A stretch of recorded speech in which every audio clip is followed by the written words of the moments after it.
കണ്ണൂർ ചാലോട് വാഹനാപകടത്തിൽ 4 മരണം. ഒരാൾക്ക് ഗുരുതര പരിക്കേറ്റു. കണ്ണൂർ സ്വദേശികളായ ഷാൻ സിറാജ്, റിസ്വാൻ എന്നിവരും 2 ഉത്തരേന്ത്യൻ സ്വദേശികളുമാണ് മരിച്ചത്. പുലർച്ചെ കാർ മരത്തിലിടിച്ചാണ് അപകടം.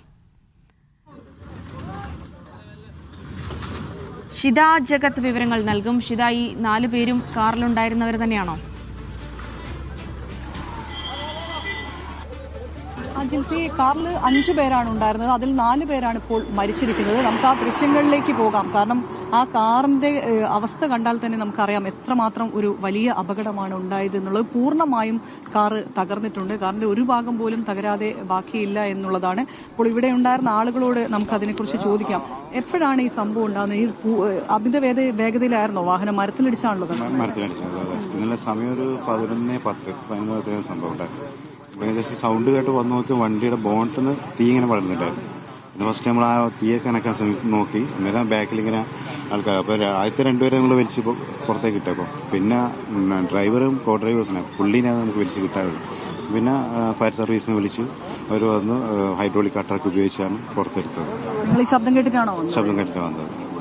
നല്ല വേഗതയിലായിരിക്കും വാഹനം അല്ലേ ഇങ്ങനെ തകരണമെന്നുണ്ടെങ്കിൽ? അതെ അതെ, വേഗതയിലായിരിക്കും. കാരണം ഇതിന്റെ ഈ മരത്തിന്റെ ഫ്രണ്ടിലേക്ക് അടിച്ചിട്ട് ഈ ബോണറ്റിന്റെ ഏകദേശം പകുതി ഭാഗത്തോളം ഉള്ളിലേക്ക് കയറി പോയിട്ടുണ്ട്. ഭാഗത്തിന്റെ ഉള്ളിലേക്ക് അവർ പറഞ്ഞത് പ്രകാരം ഈ മരം നമുക്ക് കാണാം, ഇതിനുള്ളിലേക്ക് വാഹനം കയറിപ്പോയിട്ടുണ്ട് എന്നുള്ളതാണ്. പിന്നീട് ഫയർഫോഴ്സ് എത്തി ഇത് നീക്കി വെച്ചിരിക്കുകയാണ്. ഈ മരത്തിലിടിച്ചാണ് കാർ തകർന്നത്. ബംഗളൂരുവിൽ നിന്നും കണ്ണൂരിലേക്ക് വരികയായിരുന്ന വാഹനമാണ്, കാറാണ് അപകടത്തിൽപ്പെട്ടത്. അതിൽ മരിച്ചതിൽ 2 പേർ ഉത്തരേന്ത്യൻ സ്വദേശികളാണ്.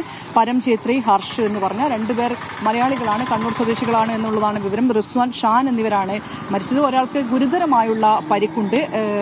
അദ്ദേഹത്തെ സ്വകാര്യ ആശുപത്രിയിൽ പ്രവേശിപ്പിച്ചിരിക്കുകയാണ്. എന്തായാലും ജിൽസി, വലിയ അപകടമാണ്. ഉറങ്ങിപ്പോയതാകാൻ കാരണം എന്നുള്ളതാണ് പോലീസ് പറയുന്നത്.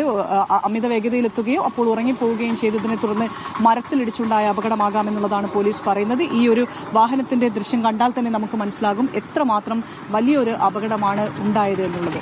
ജിൽസി, ശരി, ഷിത ജഗത്താണ് വിവരങ്ങൾ നൽകിയത്. ആ ദൃശ്യങ്ങൾ കണ്ടാൽ തന്നെ അറിയാം എത്ര ശക്തമായ ഒരു ഇടിയാണ് അവിടെ ഉണ്ടായിരിക്കുന്നതെന്ന്. പലപ്പോഴും പറയാറുണ്ട്, ഈ പുലർച്ചെ ഉണ്ടാകുന്ന വാഹനാപകടങ്ങൾ പലപ്പോഴും ഉറങ്ങിപ്പോകുന്നത് കൊണ്ട് തന്നെയാണ്. അതിൻ്റെ കൂടെ അമിത വേഗത കൂടിയാകുമ്പോൾ പിന്നെ മറ്റൊരു കാരണം അന്വേഷിച്ച് പോകേണ്ടതില്ല എന്നുള്ളതാണ്. 4 പേരുടെ ജീവനാണ് ഈ അപകടത്തിൽ നഷ്ടപ്പെട്ടത്.